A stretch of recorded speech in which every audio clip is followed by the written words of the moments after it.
ব্রহ্মপুত্র নদের উজানে তিব্বতে বিশ্বের বৃহত্তম জলবিদ্যুৎ বাঁধ নির্মাণের অনুমোদন দিয়েছে চীন। এ বাঁধ থেকে প্রতি বছর ৩০,০০০ কোটি কিলোওয়াট বিদ্যুৎ উৎপাদনের পরিকল্পনা রয়েছে। তবে এই প্রকল্পের কারণে ভারত ও বাংলাদেশ বড় ধরনের চ্যালেঞ্জের মুখোমুখি হতে পারে। কিন্তু কী ধরনের চ্যালেঞ্জের মুখে পড়তে যাচ্ছে এই দুই দেশ, বিস্তারিত থাকছে আরিফ হাসানের প্রতিবেদনে।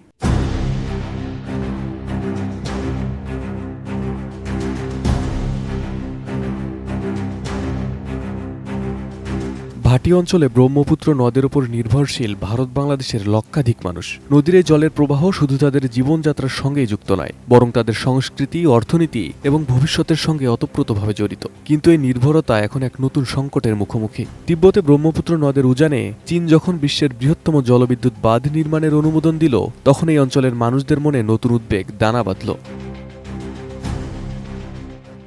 তিব্বতের পূর্ব প্রান্তে ব্রহ্মপুত্র নদের ভাটিতে নির্মিতব্য এই বাঁধ থেকে প্রতিবছর ঘণ্টায় ৩০,০০০ কোটি কিলোওয়াট বিদ্যুৎ উৎপাদনের পরিকল্পনা আছে, যা বিশ্বের বৃহত্তম থ্রি গর্জেস ড্যামের উৎপাদন ক্ষমতার চেয়েও ৩ গুণ বেশি। বেশি পাকা টমেটো আর সিক্রেট রেসিপির কম্বিনেশনে তৈরি প্রাউন সস, সসের বস। চীনের পাওয়ার কনস্ট্রাকশন কর্পোরেশনের ২০২০ সালের এক প্রতিবেদনের তথ্য অনুযায়ী থ্রি গর্জেস ড্যাম নির্মাণে খরচ হয়েছিল ২৫,৪২০ কোটি ইউয়ান, যা প্রায় ৩,৪৮৩ কোটি ডলার। বাঁধটি নির্মাণের ফলে প্রায় ১৪ লাখ মানুষ বাস্তুচ্যুত হয়। কিন্তু চীনের এই প্রকল্পের ব্যয় আরও বেশি হবে বলে ধারণা করা হচ্ছে, ফলে এর ক্ষতি ও প্রভাবও আগের চেয়ে বেশি হবে। সরকারি বার্তা সংস্থা সিনহুয়া বলছে, এই বাঁধ চীনের কার্বন নিরপেক্ষতা অর্জনে গুরুত্বপূর্ণ ভূমিকা রাখবে, একই সঙ্গে প্রকৌশল খাতকে উজ্জীবিত করবে এবং তিব্বতে নতুন কর্মসংস্থান সৃষ্টি করবে। এই প্রকল্পের কারণে তিব্বতে কত বাসিন্দাকে স্থানান্তরিত হতে হবে বা স্থানীয় জীববৈচিত্র্যের উপর এর কী প্রভাব পড়বে সে সম্পর্কে কর্তৃপক্ষ এখনও কিছু জানায়নি। তবে চীনা কর্মকর্তারা দাবি করেছেন, তিব্বতের জলবিদ্যুৎ প্রকল্পগুলো পরিবেশ বা নদীর নিম্নাঞ্চলের জলপ্রবাহে বড় কোনো প্রভাব ফেলবে না। কিন্তু ভারত ও বাংলাদেশ এই প্রকল্পের সম্ভাব্য প্রভাব নিয়ে উদ্বেগ প্রকাশ করেছে।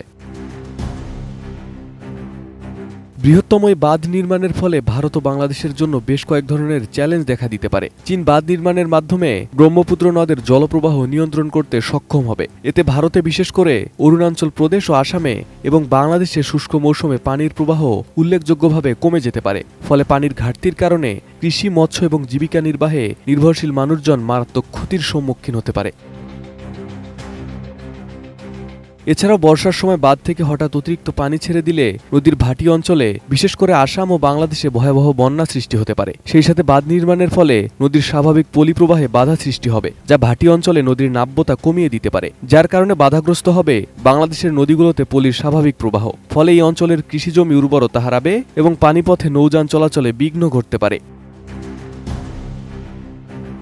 এদিকে বাঁধের কারণে নদীর প্রকৃতিগত গতি পরিবর্তিত হতে পারে, যা জীববৈচিত্র্যের উপর প্রভাব ফেলবে। সম্ভাবনা রয়েছে নদীর মাছের প্রজাতি বিলুপ্ত হওয়ার, যা বিশেষ করে বাংলাদেশের মানুষের খাদ্য ও অর্থনীতিতে বিরূপ প্রভাব ফেলতে পারে। Arif Hasan, ATN news.